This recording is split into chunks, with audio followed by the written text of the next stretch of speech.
14 साल की हूँ। मेरा बड़ा भाई रात में मेरे अंगों को सहलाता है, गुदगुदी करता है। उस दिन मौसम बहुत खराब था। घने बादल छाए हुए थे। मूसलाधार बारिश हो रही थी। दिन में ही रात जैसा अंधेरा हो गया था। अपने आउट हाउस में बंगले तक दौड़कर आने में ही लक्ष्मी भीग गई थी। सोमेन ने दरवाजा खोला। उसकी गीली साड़ी और ब्लाउज के अंदर से उसके सुडौल उभार साफ दिख रहे थे। सोमेन ने लक्ष्मी को एक पुराना तौलिया देकर बदन सुखाने को कहा, फिर उसे बेडरूम में ही चाय लाने को कहा। बिजली तो गुल थी। उन्होंने लैंप जला रखा था। थोड़ी देर में लक्ष्मी चाय लेकर आई। चाय टेबल पर रखने के लिए जब वह झुकी तो उसका पल्लू सरककर नीचे जा गिरा और उसके उभार और उजागर हो गए।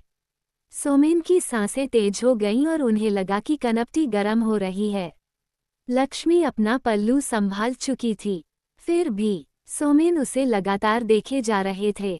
यूं देखे जाने से लक्ष्मी को लगा कि जैसे उसके कपड़े उतारे जा रहे हैं।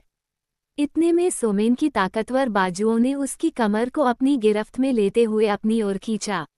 लक्ष्मी भी रोमांचित हो उठी। उसे मरियल पियक्कड़ पति से ऐसा मजा नहीं मिला था। उसने कोई विरोध नहीं किया और दोनों एक दूसरे में खो गए। इस घटना के कुछ महीने बाद सोमेन ने अपनी पत्नी और बेटी रिया को रांची बुला लिया। हजारीबाग से रांची अपनी गाड़ी से 2-2.5 घंटे में पहुंच जाते हैं। सोमेन ने उनके लिए रांची में एक फ्लैट ले रखा था। उनके प्रमोशन की बात चल रही थी। प्रमोशन के बाद उनका ट्रांसफर रांची भी हो सकता है, ऐसा संकेत उन्हें डिपार्टमेंट से मिल चुका था।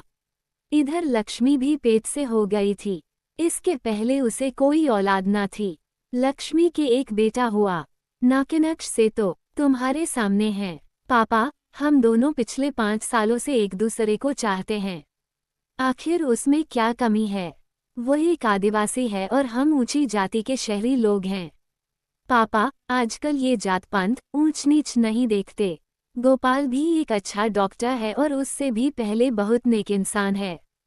सोमेन ने गरज कर कहा, मैं बार बार तुम्हें मना कर रहा हूँ, तुम समझती क्यों नहीं हो?